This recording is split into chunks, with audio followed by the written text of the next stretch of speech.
Mom abandoned me when Dad died and left me his house, but she reached out to make things right, until I overheard her tell her husband she's only doing this for her parents' money. When I was 17 years old, just a few months away from turning 18, my life changed in the most painful and sudden way imaginable. My dad passed away. He suffered from a cardiac arrest. One moment, he was there with us, full of life, and the next, he was gone. It's still hard to wrap my head around how quickly everything shifted. There were no warnings, no gradual lead-up to say our goodbyes or prepare ourselves emotionally. Just like that, my dad, the person who meant the most to me, was ripped away from my life. We shared an incredibly close bond. He was the one I turned to for advice, comfort, and laughter. So, losing him felt like losing a part of my soul. After my dad's funeral was done, when we were still in the haze of grief, my dad's lawyer gathered the family together to announce his will. My dad was in no way a very wealthy man, but he had always worked hard his whole life and had made the right investments. The lawyer announced to the shock of everyone that he had pretty much left everything to me. The family home also belonged to him, and he had signed over the deeds to the house in my name. At first, I didn't fully grasp the weight of what that meant, especially in the midst of dealing with the grief of losing him. But while I was still processing it, my mom was absolutely furious. The moment she heard that the house was now legally mine, she started to yell and loudly ask the lawyer to show her the will for verification. For context, my parents had one of the worst marriages in history. There was constant tension between my mom and dad, and it wasn't as though one person was to blame. Both of them had their flaws. They had originally gotten married out of love, or at least that's how they described it, but whatever love there once was had quickly faded away. Their differences started to grow more and more, and their love was replaced by resentment and frustration. Both of my parents were very career-oriented, and while you might think that would give them something in common, it actually drove them further apart. My mom couldn't stand my dad's success. This was because when she chose to have a child, that made her miss out on her career for several years. To be clear, my dad never forced her. My mom has told me several times about how she was unsure about becoming a parent, but eventually decided to get pregnant anyway because she didn't want to regret not having kids later in life. However, once she had me, she realized pretty quickly just how much she hated me. Not every adult should be allowed to become parents, and my mom is a classic example of that. I can still vividly recall moments when she would snap at me for the smallest things, whether it was not tying my shoes correctly or struggling with my homework. She made me feel like I was a burden from the very start. As a child, I could sense her disdain even if I couldn't fully understand it. I would see other kids with their moms, getting hugs, encouragement, and warmth, but all I got from her was criticism and coldness. My mom's frustration with her own life spilled over into how she treated me, and it was impossible not to feel like I was in the way. After she gave birth to me, my mom had to take several years off from her career because of pregnancy complications and health issues. She hated the fact that she couldn't work and pretty much blamed me. During this time, my dad was the one supporting the family, and he thought this would be the perfect opportunity for my mom to bond with me. But that never happened. Instead of using this time to build a connection with me, my mom stayed emotionally distant. She would often tell me and my dad how she wasn't built to be a mother and how she wished I was never born. As a result, my dad and she would have several fights, where he would threaten to divorce her instead of taking her to see a psychiatrist. My mom would, in turn, threaten to take me away from him just to punish him for leaving her. Clearly, my mom resented how things had turned out, not only in her marriage but also in motherhood. Often, my mother distracted herself by watching TV at home, zoning out for hours, or going out with her friends, leaving me alone without any care or attention. She didn't even bother hiring a babysitter most of the time. I was left to fend for myself. The few times she was around, she made it clear she wanted nothing to do with traditional motherly responsibilities. She hated cooking, and I can't remember her ever making me a proper meal. My diet mostly consisted of frozen foods, mac and cheese, pizza rolls, anything that didn't require effort. For a long time, that's all I knew. At the time, I didn't mind because I was too young to know any better, but now I've come to realize just how neglected I was. It wasn't just about the lack of homemade meals or the absence of a warm hug, it was the emotional abandon that hurt the most. Very quickly, I learned not to complain about anything to my mom. Anytime I tried to express my feelings or needs, it would backfire. Instead of taking any responsibility or trying to fix things, she would just scold me and make me feel like it was all my fault. It became easier to keep my feelings to myself and avoid triggering her anger. I was walking on eggshells, constantly trying not to upset her, constantly trying to make myself invisible. That's the reality I lived with, and it left deep scars. My dad, in contrast to my mom, made me feel seen and valued. I wouldn't say he was the perfect parent, he had his flaws too, but he was definitely the better of the two.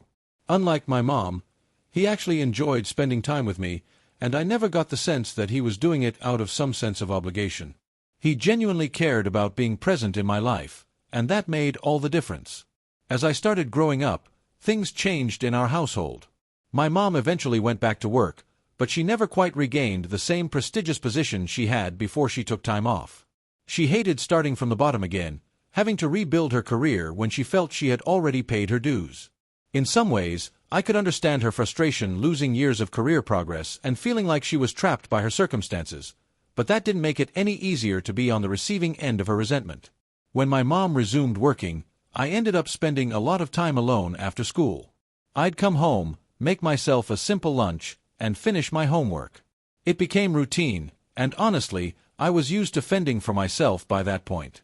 I had pretty much learned not to expect much from my mom in terms of emotional or physical care. But my dad still made an effort. On some nights, he would take me out to dinner, just the two of us. My mom never joined us. She kept herself distant, almost as if she were an outsider in her own family. During those dinners, my dad and I would talk about everything and anything. He'd tell me about his job, sometimes the interesting projects he was working on or office drama, and I'd tell him all about my school life, my friends, or whatever was on my mind. For those couple of hours, everything felt normal. It was a rare moment where I didn't feel like a burden or an afterthought. I just felt like a daughter having a nice time with her dad. I really cherish those moments because they gave me a sense of security and connection. When I turned 14, my mom got a new job that required her to travel a lot. It was a high-paying position, and I think she saw it as her chance to finally reclaim some of the career success she had lost. She decided to accept the position without even bothering to discuss it with my dad, which led to one of the biggest fights I had ever witnessed between them. My dad didn't oppose her working, but this job meant she'd be gone for days at a time, and suddenly, he was left to take care of me entirely on his own. I remember hearing them argue late into the night, their voices echoing through the house, and the main point of contention was me. I hated that. I hated knowing that I was the source of so many of their fights. Later, I went to my dad's study and told him that he didn't need to worry about me, and that I could take care of myself when he was at work. I thought if I could just prove that I wasn't a burden, maybe things would be better between my parents. When I said that, I remember the look on his face. Guilt washed over him. He pulled me into a hug as if he understood that I had been forced to grow up faster than I should have. It was one of those moments where we both acknowledged, without saying it outright, how dysfunctional things really were. Soon after, my mom officially started her new job, and she began disappearing for days at a time. When she was gone, the house felt quieter, almost peaceful, but when she was back, it wasn't any better. She rarely spoke to me, and when she did, it was like talking to a stranger. There was no warmth, no sense of connection. I'd see her come home exhausted, barely glancing in my direction, and then disappear into her room or back out with her friends. Even though we were physically in the same space, she felt a million miles away. It hurt, but by that point, I had learned not to expect much from her. By the time I turned 16, my parents' marriage was practically non-existent. They were sleeping in different bedrooms as if they were merely roommates. If you're wondering why they didn't just get a divorce and move on with their lives, believe me, I asked myself that question all the time. The truth is, I think they both avoided divorce because it was easier to stay in this detached, dysfunctional arrangement than to go through the financial and legal mess of separation. Divorces can cost a fortune, especially when it comes to alimony, legal fees, and fighting over child custody, which neither of them seemed to want to deal with. Both of my parents were earning well, but the only major expense they really shared was my education. Aside from that, they barely spent anything on me. My dad owned the house, so there wasn't much they had to split financially other than the household bills. They didn't need to argue over material things, each had their own car, and their own groceries, and lived mostly separate lives under the same roof. As for me, my dad would give me money every week, enough to cover my school lunches and groceries for myself. It wasn't a lot, but it was enough for me to manage, and I didn't really expect much more. They were wrapped up in their own lives, and their own resentments, and I had adapted to living in the background. When I was about to turn 17, I decided I wanted to have a birthday celebration for myself, something real for a change. Up until then, my birthdays had always been a bit of a non-event. My dad, bless him, had a habit of forgetting my birthday unless I reminded him. Once I did, he'd make an effort, usually getting me a cake, and we'd either celebrate quietly at home or go out for a simple dinner. But it was always just the two of us, never anything more. This time, I wanted something bigger. I wanted to invite my friends over and have a real party. Surprisingly, my dad agreed. He said it was a great idea and helped me plan it. My mom, of course, refused to attend. She didn't even bother with an excuse, she just made it clear she didn't want to be involved. Honestly, I didn't care at that point. I had gotten used to her absence, both physically and emotionally, so the fact that she wouldn't be there didn't faze me. For the first time in my life, I got what I had wished for: a birthday party with friends, laughter, and joy. It wasn't extravagant, but it was perfect for me. For a brief moment, I was genuinely happy. I had finally learned to accept my life for what it was, with all its imperfections. But, as if the universe couldn't stand to see me happy, that brief moment of joy was soon overshadowed by tragedy when my dad passed away. It felt surreal. Here I was, just 17, inheriting the house we lived in, while my mom continued to hate me. She couldn't stand the fact that my dad had given me the house, and made her disdain towards me very clear. She shouted at me for hours after the will reading was done about how I must have manipulated my dad over the years and how she was the rightful owner. Then, her tactics changed. She started to convince me to change the deed of the house to her name. Thankfully, my grandparents, my dad's parents, stood up for me. They made sure that my mother could not manipulate me. They made it clear to her that she was never a good wife to my dad while he was alive. Hence, she did not deserve to get his house just because he had now passed away. They threatened to take her to court if she tried to force me to change the deed. In a fit of anger, my mom threatened to abandon me. She said that since I was selfish enough to not give her the house, she wanted to teach me a lesson to show me that I couldn't survive without her. It was almost as though she wanted me to believe that I was incapable of living on my own, as if losing her, too, would make me realize how much I needed her in my life. My paternal grandparents didn't back down. They told my mom that if she left, they would step in and take care of me. They told her that unlike her, they would be there for me, not just until I turned 18, but for the rest of my life, no matter what. Just 2 or 3 weeks after my dad passed away, my mom made good on her threat and actually left. Before she left the house, my mom threw out my dad's entire comic book collection, something he had cherished and collected for years, as her one final act of revenge. She clearly did it out of spite, in some way to hurt me, to erase him, to make me pay for whatever anger she harbored inside. She told me how I would come crawling back to her in a few years when I had amounted to nothing. Her words were venomous, designed to break me down even more at a time when I was already feeling completely lost. She abandoned me as if I meant nothing to her. The fact that she could walk away so easily, so soon after my dad's death, was something I couldn't wrap my head around. It was like I had lost both parents within the span of weeks, and the weight of it was crushing. My paternal grandparents, true to their word, moved in with me. They did everything they could to provide me with stability and care during this time. My grandpa and grandma were kind, gentle souls, and they knew how deeply I was hurting. Even though they were grieving too, they put their own pain aside to be there for me. Meanwhile, I was just trying to survive day by day. My heart was heavy with the loss of my dad, and the abandonment by my mom left me feeling even more isolated. It was like I was living in a fog, unable to fully understand what was happening around me. Each day, I forced myself to get up, get dressed, and go to school. I was still in high school, and as much as I wanted to shut down completely, I knew I had to finish my education so I could be someone in my life. My mother's words kept ringing in my head about how I would be nothing without her. I made a promise to myself that I would work hard for the rest of my life and make sure that I was successful. During this incredibly difficult time in my life, my maternal grandparents also made a point to check in on me frequently. They were as shocked and upset as I was by my mom's actions and were furious that their daughter had abandoned me after my dad's death. In fact, they carried a lot of guilt for it. For the past 5 years, I've worked hard to build a life for myself. Despite everything, I managed to push through, graduated from college last year with honors cum laude and landed a great job in IT. The job has been an amazing opportunity, especially since it allows me to work remotely. This flexibility has given me the chance to travel the world while still working, something that feels like a dream considering everything I've been through. I never thought I'd be in this place, living a life that feels full of possibility, but somehow, I made it through those dark days. I still live in the house that my dad left me, and it has been a blessing in more ways than I can count.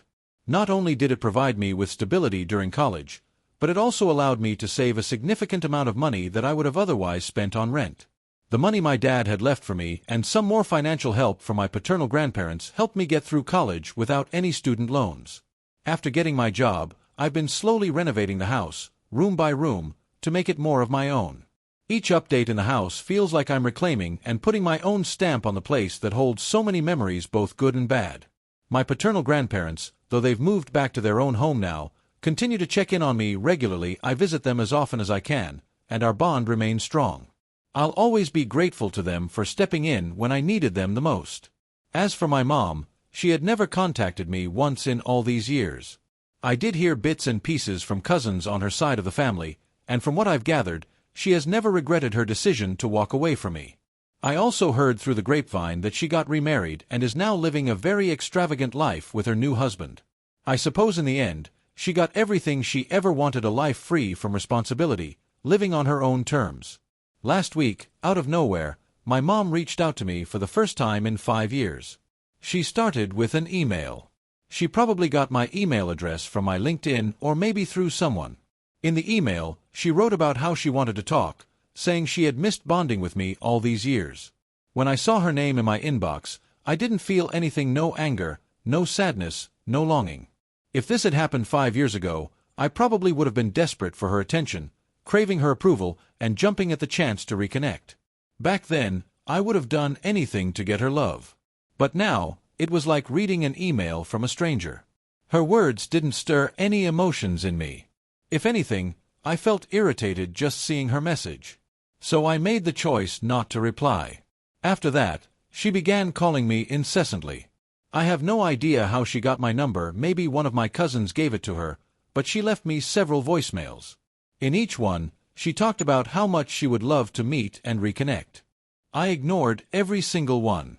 I had spent years moving on, healing in my own way, and I didn't need her dragging me back to that dark place. Then, last week, she sent me a long text message. This one was different.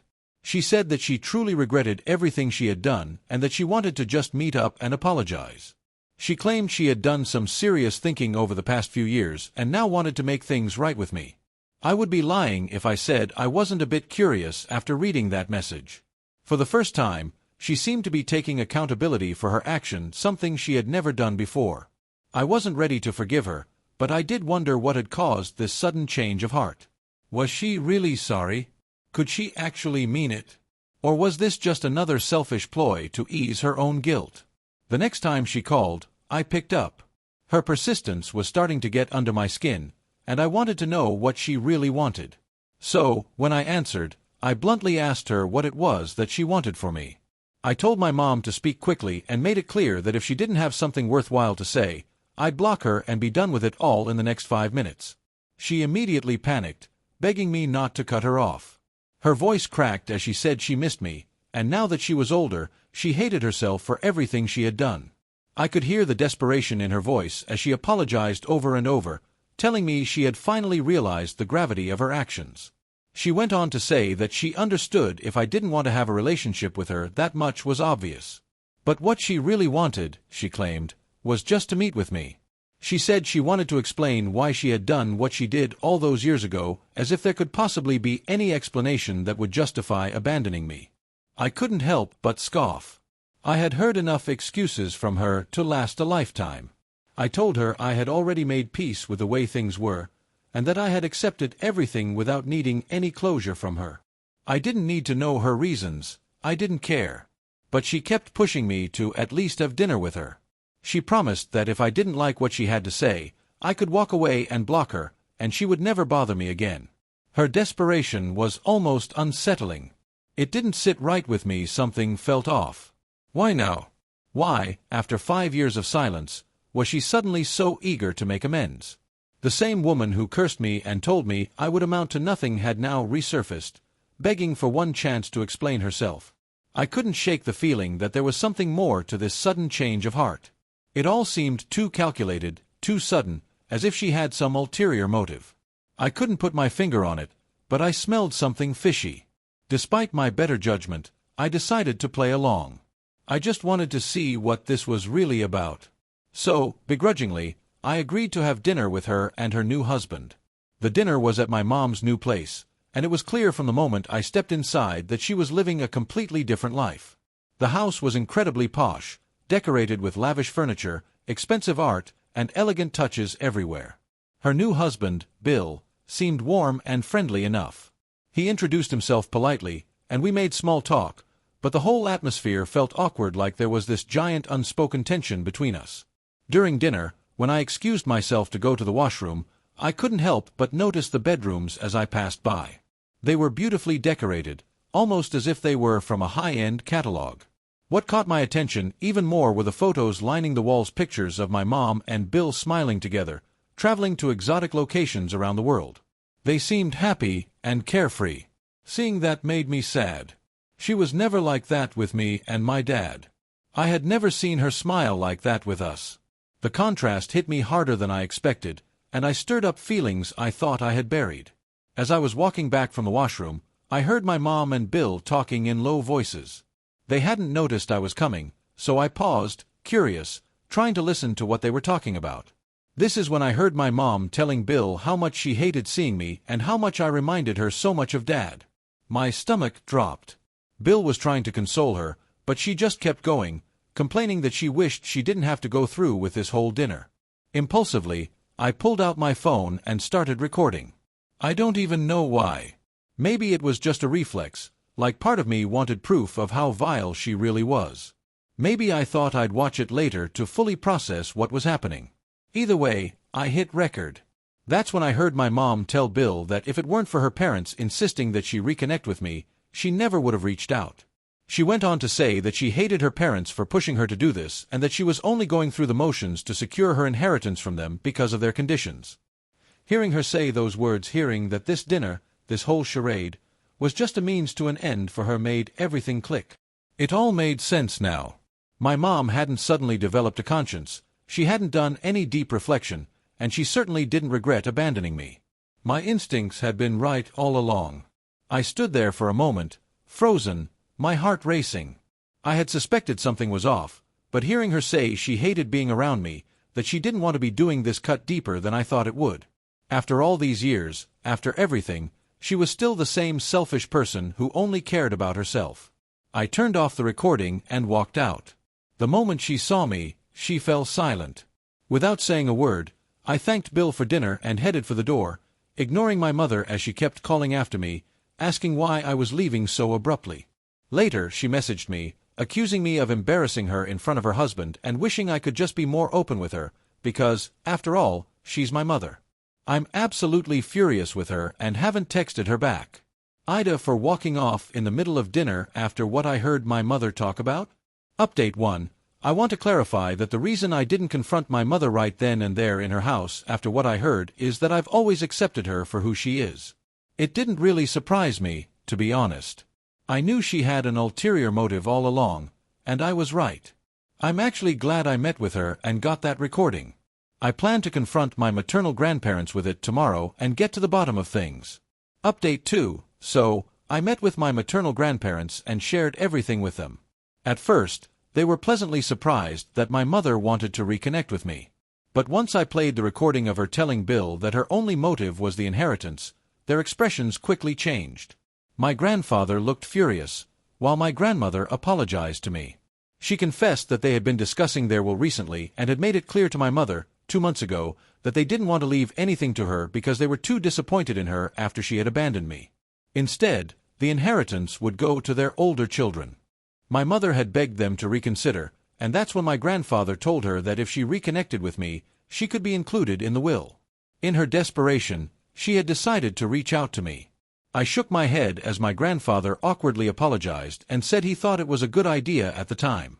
He told me he believed my mother had finally matured after all these years, but clearly, he was mistaken.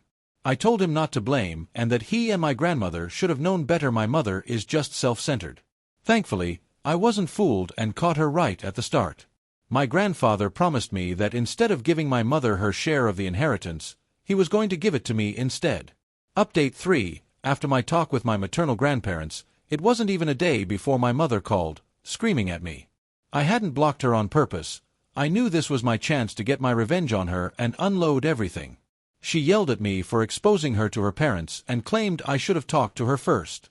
She said I had no right to confront Grandpa and threatened to ruin my life. I couldn't help but laugh at her words and reminded her firmly that I was no longer the child she had abused and abandoned all those years ago. I asked if her husband knew exactly what kind of woman she was, or if I should send him an email detailing everything she had done to me over the years. She fell silent at that. I told her I still had the recording from dinner, where she confessed her true motive, and that I wouldn't hesitate to expose her publicly to all our relatives and cousins if necessary. She backtracked, insisting that I should have at least some respect for her as a parent and not threaten her since she was the one who gave birth to me after months of suffering. I scoffed and reminded her that it was her choice to go through that, and she couldn't keep holding me responsible for it after all these years. I declared that I was done with her manipulations and that she needed to stay as far away from my life as possible. Otherwise, I wouldn't hesitate to ruin her life by exposing her truth to everyone. I've since blocked her, and I don't think she'll ever dare to contact me again.